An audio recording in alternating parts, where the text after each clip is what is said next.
Hey guys, and welcome into your Raw review. Now remember, you can add me on Facebook, Twitter, or Skype. Alright, all of that detail will be in the description box down below. So add me on that, all these social media outlets, and I'll interact with you. Now, normally on a Raw review, I'm pretty negative on the show because I don't like what I see. I base my my verdicts of the show on an entertainment value. If it entertained me, then I'll praise it. If it didn't, then I'll speak negatively about it. You know, I base my opinions on an entertainment standard because what the WWE is World Wrestling Entertainment. Now, this show, you're probably going to see a different side, is because I actually enjoyed this show. This show entertained me, and it was probably one of the best shows of the year, in my opinion. Now, for a start, John Cena wasn't on the show, so that ultimately bumps up a little bit and makes me a bit more happy because I don't have to see that twat on my TV screen.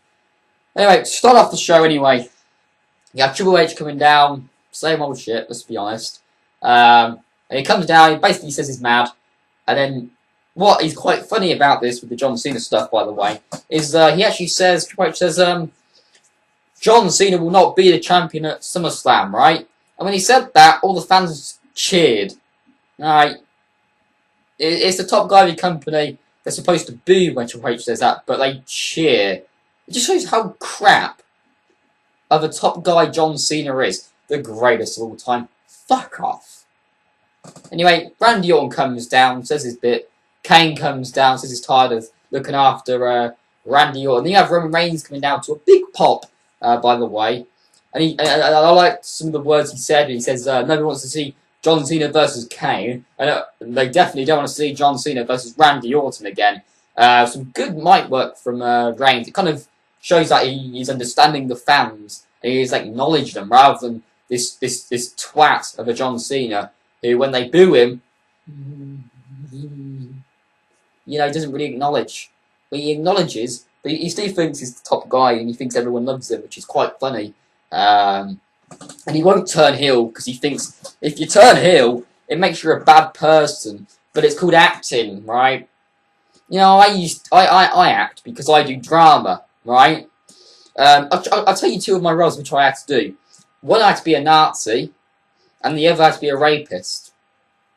Doesn't mean I'm a Nazi, and it doesn't mean I'm a rapist. I had to play the role of that in my drama class, in my exams, so I could show off my talent and get the grades I want. And get the things I want. Now, if John Cena is to do that, he could get the things he wants. But right now, nobody likes him, let's be honest. You know, if you turn heel, it's acting. You know, it doesn't mean you are a bad guy, okay? I've had to play bad guy roles. It doesn't mean I'm a bad person, alright? It's acting! And this guy doesn't get it! Anyway, the fans cheer when Roman Reigns says they want to see him versus Cena at SummerSlam. I think we can get that match soon down in the line. I don't know when, but I reckon we will. And then you end up having Roman Reigns super punching Kane. And it then comes to a match with Roman Reigns versus Randy Orton and Kane in a handicap match. And I was looking forward to this, actually. And it was starting right now. So I thought, oh, okay, this is a nice switch to a match. And Roman Reigns is getting a feature. He's getting a highlight. He's being highlighted. So I like that. So we have this match. You know, it wasn't the best match. It wasn't the best technical match. No, I'm not expecting that. But in my opinion, I think it did its job. And I think it did its justice. And I enjoyed the match because of what it set out to do. I saw Roman Reigns wrestle. And you know, that's what I want to see. Alright, because if he's going to be the top guy, I want to see him wrestle. And by the way, he's much better than John Cena, okay? He can pull out some good athletic moves, okay? He even has that Superman punch, which is a move, sorry, in the UFC, okay? So I like that. There's some cool factor about it, okay?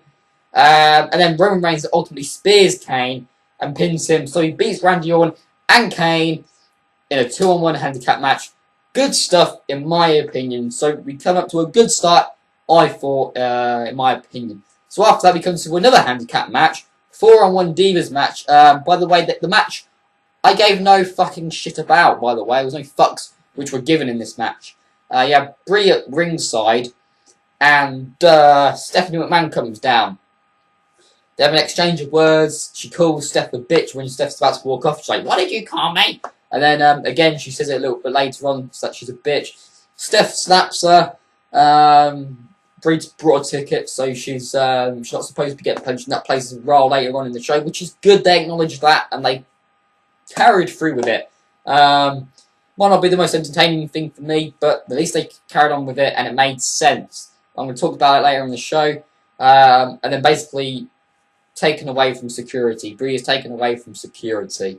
And then we have that match, which I really couldn't care less about.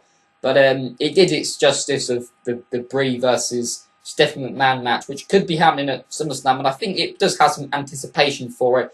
And it might have some excitement. Steph in a match and Bree coming back. Maybe if Bree wins, she gets a job back, something like that. Added stipulation, which to make more intrigue in the match. So whatever. Bo Dallas versus Sandow was next. Sandow dressed up as LeBron James. He left the Miami Heat. So get some heat from there. Did you get it? Miami Heat, you got some heat. That was terrible, Aaron.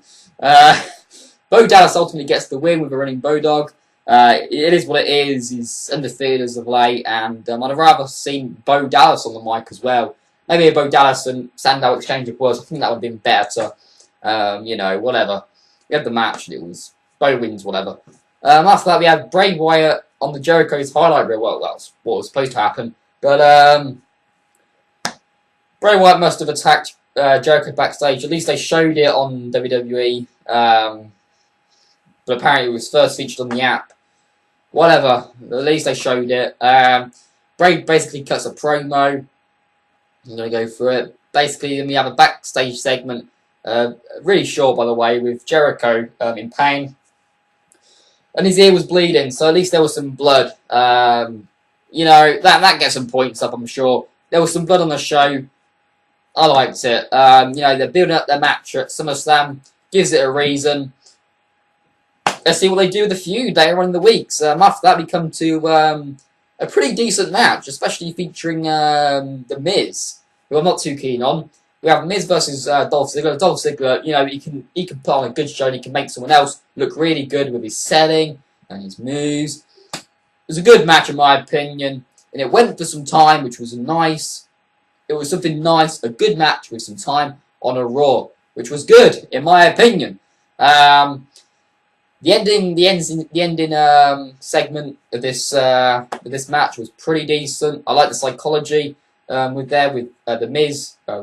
Ziggler's about to go for the super kick, which we haven't really seen as much from Dolph Ziggler since bloody 2012, I think, or early 2013. I can't remember, but we haven't seen that for a while. Basically, The Miz moves away, covers his head, and then basically Dolph Ziggler just hits the zigzag on him when he turns around. So it was a good combination at the end. Maybe we're going to get a Miz versus Ziggler match at SummerSlam for the IC title. That's when I want to see Ziggler win, personally, but I think they're just going to carry on with The Miz, winning. He'll probably get a cheap win at SummerSlam or something. But I'd rather have Ziggler be the champion. It was a good match on Raw. I like the match. After that, we come to Paige and AJ Lee versus Natalya and Emma. Tag match. Natalya basically taps out from the Black Widow, and then after the match, you have Paige attacking AJ Lee. So it looks like Paige has turned heel. All I heard from Paige was, "This is my house now." And I'd rather she said some other words, but that is literally all she said. Whatever. Paige turns heel. It was expected, either on Battleground or this week on Raw, and it happened. They're having a match at SummerSlam, it looks like, and hopefully they put on a better match than they did at Battleground, because in my opinion that was a disappointment for me, because I was looking forward to that match because they went for some time as well. They did in the match, but it just fell flat. It was sloppy, and I didn't enjoy the match at Battleground. In my opinion, it wasn't that great. After that, we come to another I don't give a fuck match: Zack Ryder versus Fandango. You have Leda and Emma, Leda and Summer Rae down there, and basically Zack Ryder wins. You have Leda knocking the foot off Fandango. So all this really is about them two girls and Fandango, who I don't give a fuck about. Fuck a dango, Fandango, what are you going to call him? I don't give a fuck. I don't give two shits. The only thing I like about the whole thing is that I get to see Layla on my screen because I think she's pretty hot. But whatever. After this, we come to a waste of a fucking time segment. Flow Ryder performs. What did he do good for WWE this week? Nothing. Nothing. The performance sucked balls, alright? They played his voice, and he only said a few words, really, in the songs. The performance sucked. We could have had a match in this time, but instead we get Flow Ryder performing. How will this make people buy the network? I do not know. I like some of Flow Ryder's stuff. You know, the Good Feeling song is good, and Wild Ones is alright as well, but Get Low, whatever it's called, that's alright, but you know, I turn into a wrestling show to watch wrestling, not Flow Ryder performing his songs. It's just me. You know, that's like, I mean, you might like meat, yeah, you might like chicken, and then you want a cake, you want a nice dessert, but the dessert they come out with is chicken. You'd be like, I don't want this, I asked for, you know, I asked for a chicken. I asked for a cake, sorry, I asked for dessert. You know, it's like, here, I asked for wrestling, but I got fucking singing instead.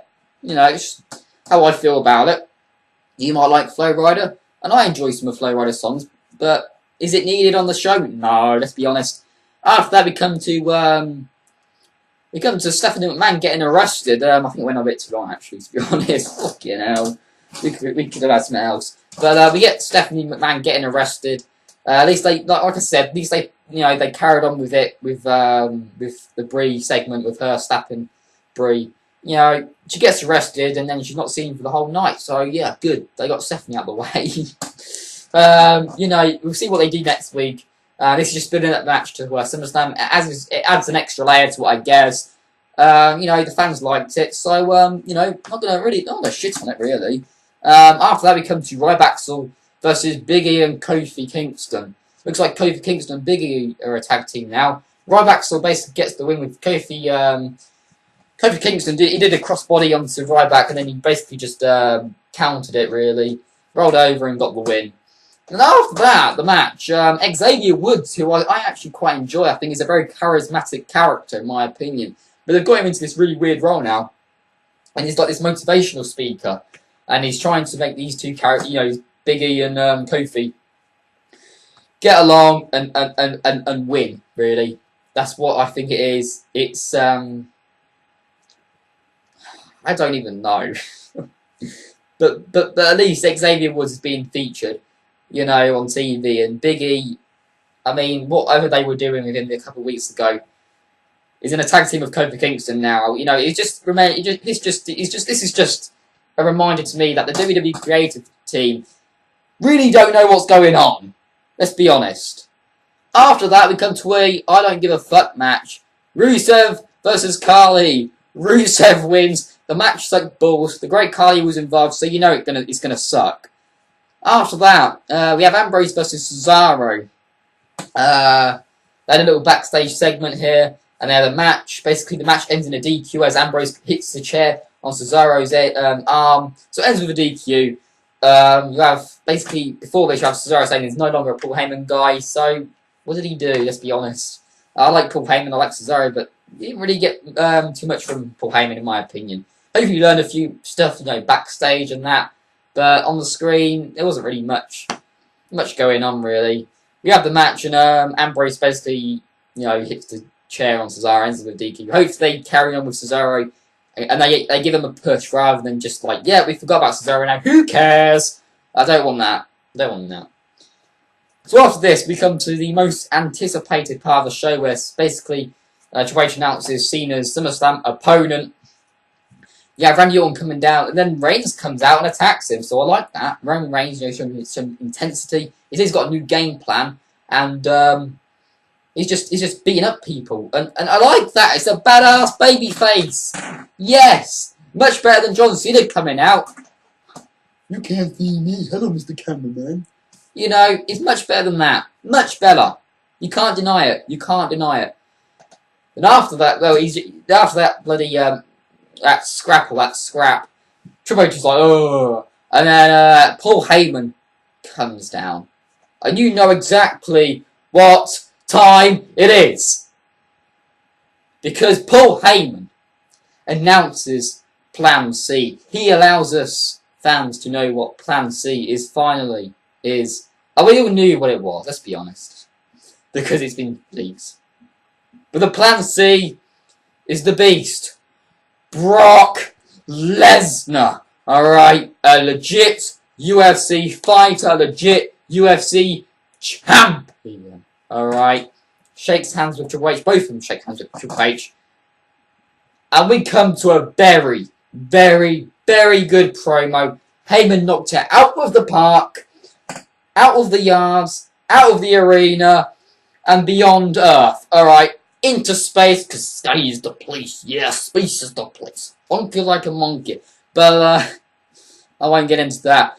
But, basically, Heyman cuts a really, really good promo. He says about people chanting, Cena sucks. Because the people who don't tuck their, the people who don't get tucked into bed by their parents are the ones who chant, Cena sucks! Cena sucks! And I'm one of them people who think Cena sucks! Alright, we have a video package of Brock Lesnar beating Undertaker at WrestleMania 30 and finally conquering that streak. And something else which Paul Heyman said was when they say Cena, when he's being referred as the best, the greatest of all time, he says it's a myth. It's a fucking lie is what it is. It's a fucking lie. And they know it. The WWE knows that's a lie. Alright? Because you got loads of other greats who are better than John fucking Cena. Alright? And you want to know what I want to see at SummerSlam? Because it's finally here now. It's finally confirmed that Brock Lesnar will face Cena at SummerSlam for the titles. I'm telling you now, Brock Lesnar must win.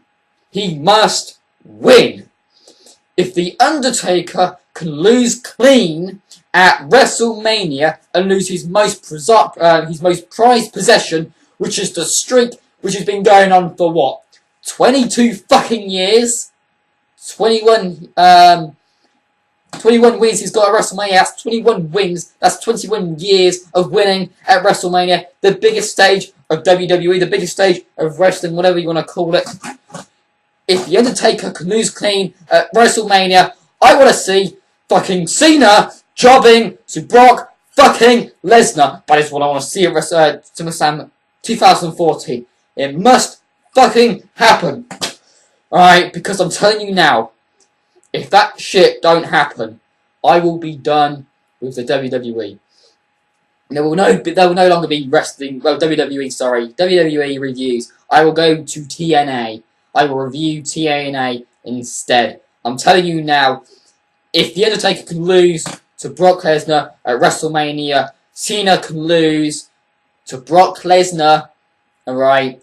And you want to know something else? I want him to be clean. If it's not clean, I'll still watch it because Brock Lesnar won.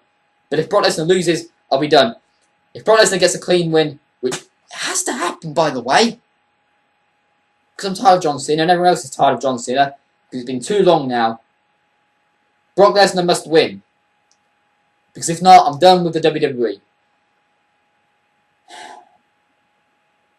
Look at this Raw, right? I'm being honest with you guys. I enjoyed Raw. And there was a lot of these segments which I liked. Promos were good. They carried on with storylines. And it made sense, by the way, with the Brie and Stephanie McMahon role. And the promos were good. We got some good matches on the show. I'm telling you now, guys, this is one of the best Raws of the year. Maybe the best.